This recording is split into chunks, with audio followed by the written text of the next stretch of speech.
So there's a question in the autistic community about how to phrase one's connection with autism.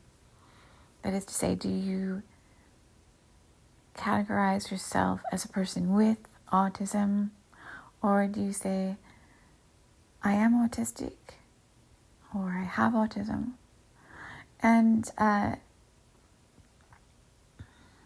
true sense of this is that it doesn't really matter. Who cares?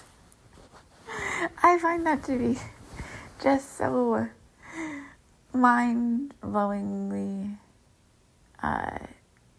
inconsequential. Who really cares? It doesn't. I don't think it really matters. And now, autistic people, I think they say, tend to be very detail-oriented. And on one hand, I think there are a certain amount of people with autism who have trouble expressing themselves at all. There's people who are nonverbal. And then there are people with more low support needs, as they say, who have unusual speech patterns but tend to be more careful about the words that they speak. Now, me, I feel like I'm a mix of all of that. Occasionally I have selective mutism. Occasionally I can't speak at all. I very, very often struggle with finding the right words. I also have quite an extensive vocabulary. I love vocabulary. I was quite good at memorizing vocabulary as a younger person, and I read quite a bit, so my vocabulary is quite extensive. But even though I've got a fairly extensive vocabulary, I'm not always that good at stringing words together. And so to really focus in on the specificities, I can't say that word, specificities of how someone is identifying their autism or someone else's autism, with whether it's I am or they have, that I think that is just going to blow my mind, because half the time I can barely string words together. But if I have to really, really, really be careful about that level of expression, I'm just going to be in big trouble here. Big trouble. So, I'm going to say I have issues with speech. I have issues with expressing myself. I do my best. But let's face it, that is just kind of like a fundamental trait that many people with autism have. They have trouble communicating. So let us give each other grace and not nitpick over these small details, because all right, one of the books I've read most recently is I can't remember the exact title. Asperger's Field Guide to Earthlings, something like that. And the author goes into quite depth, or quite a lot of detail, about the different ways that neurotypicals process the world versus those with autism.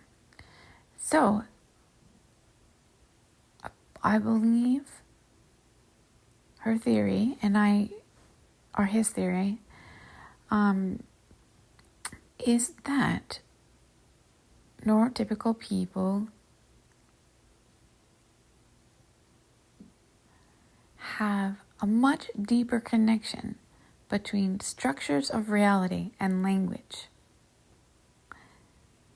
They have an associative tendency to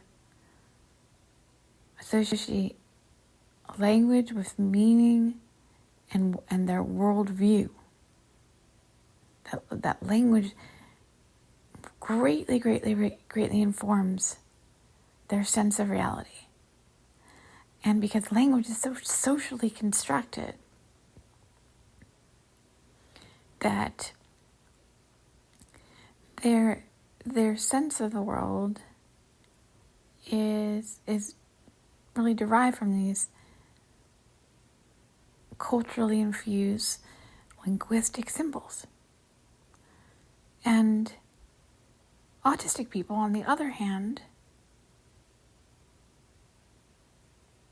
process the world a priori to language, meaning they process the world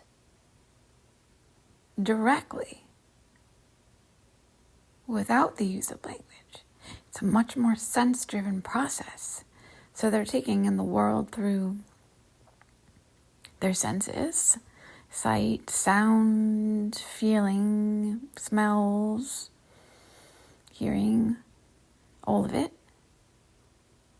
And then to kind of make sense of it and to be able to communicate what they're sensing, they'll use language to try to translate that. What language does not come first.